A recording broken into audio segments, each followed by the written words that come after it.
दरम्यान राष्ट्रवादीच्या या विलिनीकरणावर प्रकाश महाजन आणि संजय शिरसाट यांनी नेमकं काय म्हटलंय आपण पाहूयात।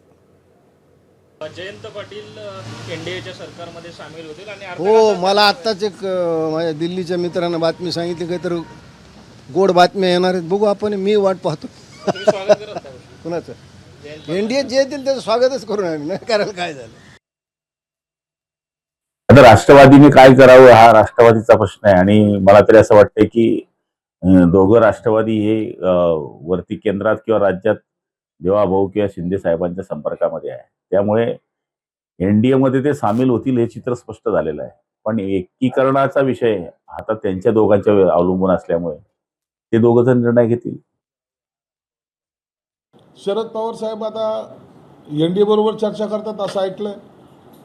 जयंत पाटील असेल, सुनील तटकरे असेल, ह्या वेगळ्या चर्चा करतात असं ऐकून आहे।